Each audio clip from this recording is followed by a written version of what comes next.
প্রভু রক্ষা করো, প্রভু রক্ষা করো। ধর্মরাজ, কি হয়েছে? কিসের ভয় তোমরা এত আকুল হয়ে উঠেছ? প্রভু, ষাঁড়, মহা বিপদে পড়েছি প্রভু। আমারই বরে বলিয়ান হয়ে মনুষ্য পরিচালিত ওই ষাঁড় মহারোষে সিং বেঁকিয়ে আমাদের তাড়া করেছে প্রভু। আর একটু হলেই গুটিয়ে দিয়েছিল, খুব বেঁচে গেছি, প্রাণের দায়ে একদমে ছুটে এসেছি প্রভু। সর্বনাশ, এ আবার কোন দৈত্যের কাজ করে দিয়েছ ধর্মরাজ?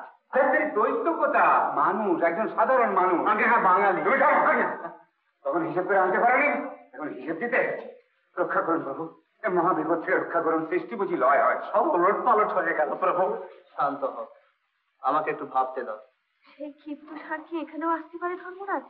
না মা, আমি তার গতিবিধি জমলোকেই সীমাবদ্ধ করে রেখে এসেছি। ভগবান, এই কোন মহাশক্তি নররূপ ধারণ করে আমাদের স্বর্গরাজ্যে হানা দিলে? ও কি করে জমলোকে প্রবেশ করলো ধর্মরাজ? কি আর বলবো বলুন, এই যে এই নেই। আচ্ছা, বারবার ওরকম চোখ লাগাচ্ছেন কেন বলুন তো? একটা বলেছি এরকম মারাত্মক ব্যাপার হয়ে যাবে তা তো আমি জানি না।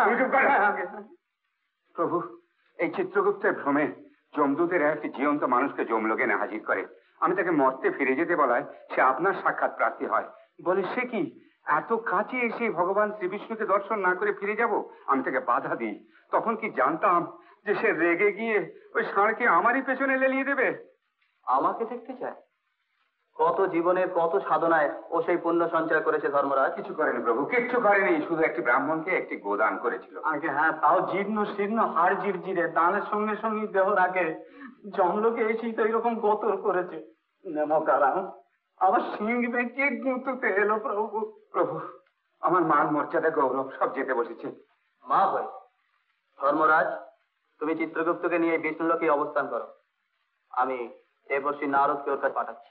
সে কি প্রভু, তোমার নাম গান করে বিভোর হয়ে থাকি, আমাকে আমি এই বিপদের মধ্যে জড়াচ্ছ কেন?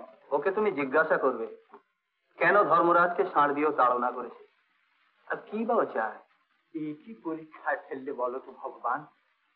ব্যাঘ্রের মুখে আমি যেতে রাজি আছি, অগ্নিকুণ্ডে ঝাঁপ দিতে বলো, হাসি মুখে আমি পালন করব।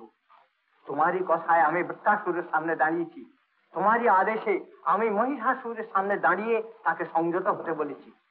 কিন্তু ভগবান, এই যে শুনছি জ্যান্ত বাঙালি, একরূপা বেপরোয়া, একে আমি কি করে বোঝাবো বলো?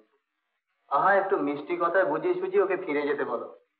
যাও দেবর্ষি, তুমি অবিলম্বে যাত্রা করো। কিন্তু দেবশ্রী নারদ কি ওকে সংযত করতে পারবে প্রভু?